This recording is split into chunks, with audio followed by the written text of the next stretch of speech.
welcome back, fourth grade. Today we're going to be reading chapter 11.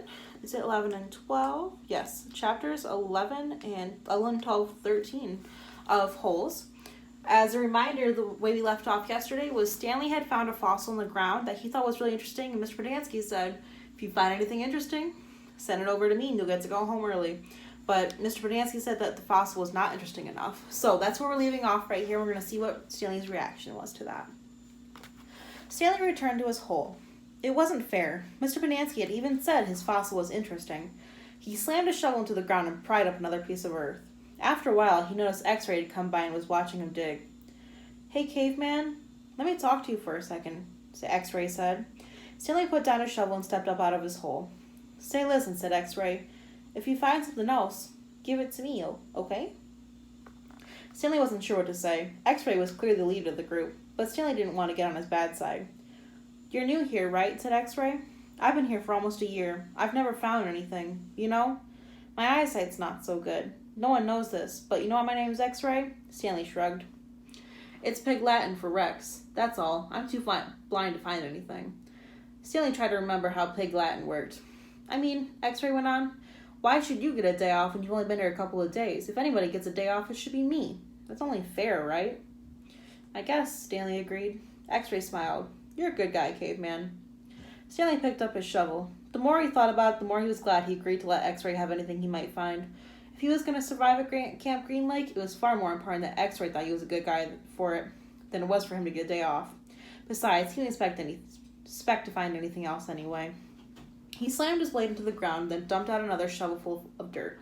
It was a little surprising, he thought, that X-Ray was the leader of the group, since he obviously wasn't the biggest or the toughest. In fact, except for Dick and Zero, X-Ray was the smallest. Armpit was the biggest.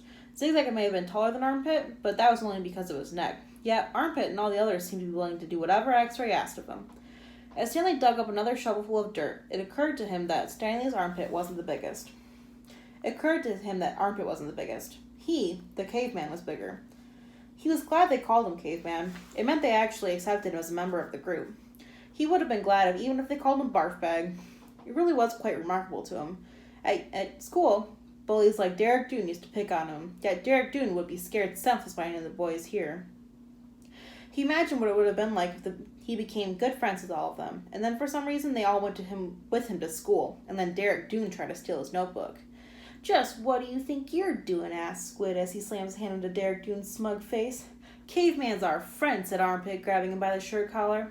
Stanley played the scene over and over again in his mind, each time watching another boy from Group D beat up Derek Doone. It helped him dig his hole and ease his own suffering. Whatever pain he felt was being felt 10 times worse by Derek. Again, chapter 12. Again, Stanley was the last one to finish digging. It was late afternoon when he dragged himself back to the compound. This time, he would have accepted a ride on the truck if it was offered. When he got to the tent, he found Mr. Podansky and the other boys sitting in a circle on the ground. Welcome, Stanley, said Mr. Podansky. Hey, caveman, you get your hole dug, asked Magnet. He managed to nod. You spitting it, asked Squid. He nodded again. You're right, he said to X-Ray. The second hole is the hardest. He shook his head. Third hole is the hardest, he said. Come join our circle, said Mr. Podansky. Stanley plopped between Squid and Magnet. He needed to rest up before taking a shower. We've been discussing what we want to do with our lives, said Mr. Podansky. We're not going to be at Camp Green Lake forever. We need to prepare for the day we leave here and join the rest of society. Hey, that's great, Mom, said Magnet. They're going to finally let you out of here? And the other boys laughed. Okay, Jose, said Mr. Podansky. What do you want to do with your life? I don't know, said Magnet. You need to think about that, said Mr. Podansky. It's important to have goals. Otherwise, you're going to end up right back in jail. What do you like to do? I don't know, said Magnet. You must like something, said Mr. Podansky. I like animals, said Magnet. Good. Does anyone know of any jobs that involve animals? Vet, said Armpit. That's right, said Mr. Podansky. He could work in a zoo, said Zigzag. He belongs in a zoo, said Squid. Then he and X-Ray laughed. What about you, Stanley? Any ideas for Jose? Stanley sighed. Animal trainer, he said. Like for the circus or movies or something like that? Any of those jobs sound good to you, Jose? Asked Podansky. Yeah, I like what Caveman said about training animals for movies. I think it would be fun to train monkeys. X-Ray laughed. Don't laugh, Rex, said Mr. Podansky. We don't laugh at people's dreams. Someone is going to have to train monkeys for the movies. Who are you kidding, Mom, said X-Ray. Magnet's never going to be a monkey trainer.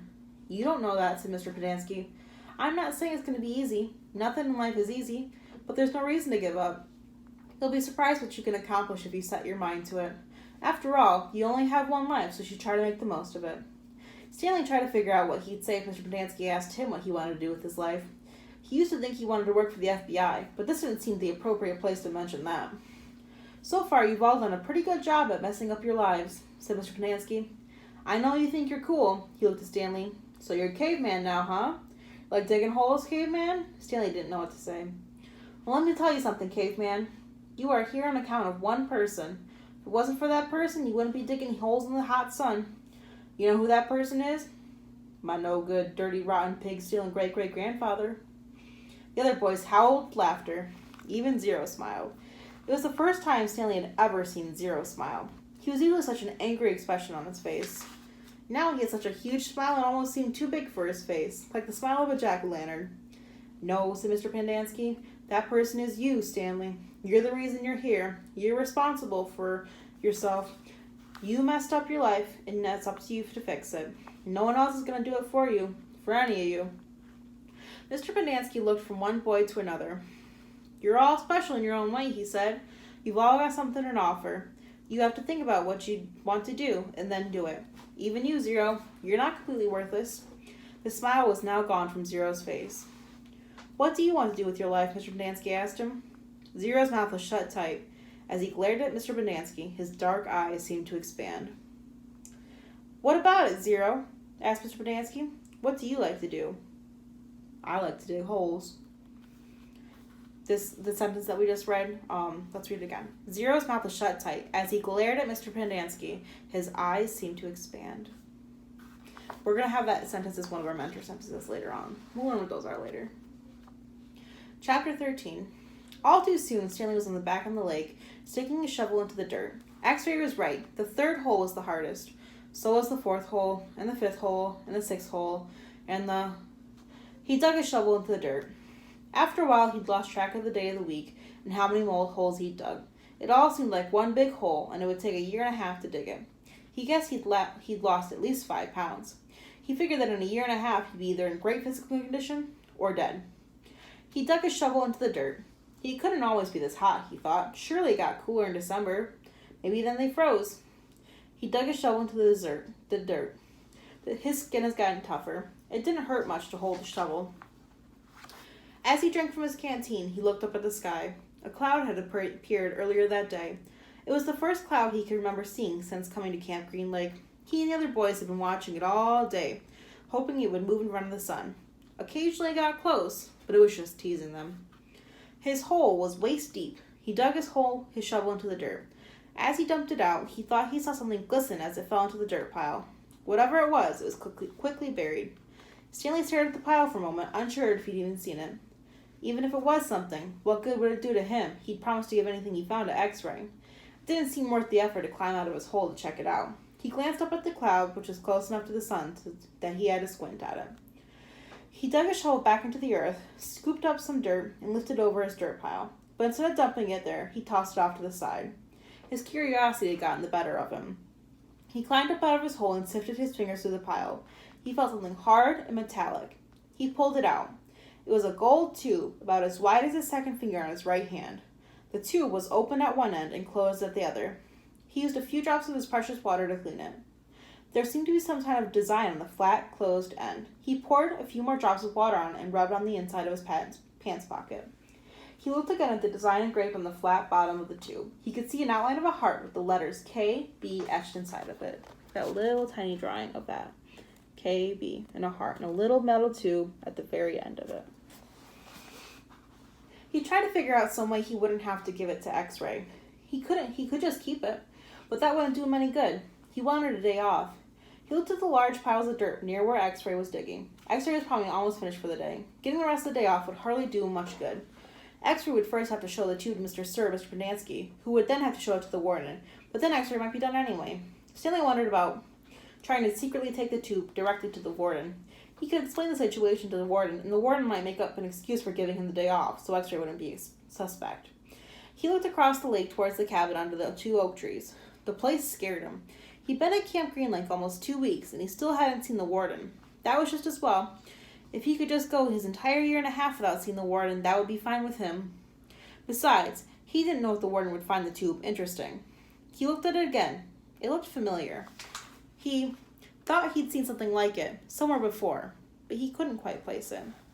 "What you got there, Caveman?" asked Zigzag. Stanley's large hand closed around the tube. "Nothing. Just, It was useless. "I think I might have found something." "Another fossil?" "No, I'm not sure what it is." "Let me see," said Zigzag. Instead of showing to Zigzag, Stanley brought it to X-Ray. Zigzag followed.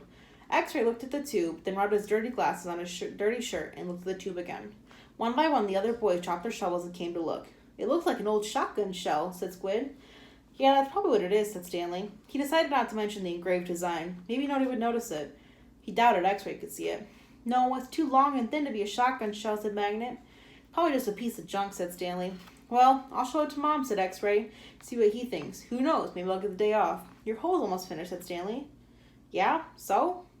Stanley raised and lowered his shoulder. "So why don't you wait until tomorrow to show it to Mom?" he suggested. "You pretend you find it first thing in the morning. Then you can get the whole day off instead of just an hour or so this afternoon." X-Ray smiled. "Good thinking, Caveman."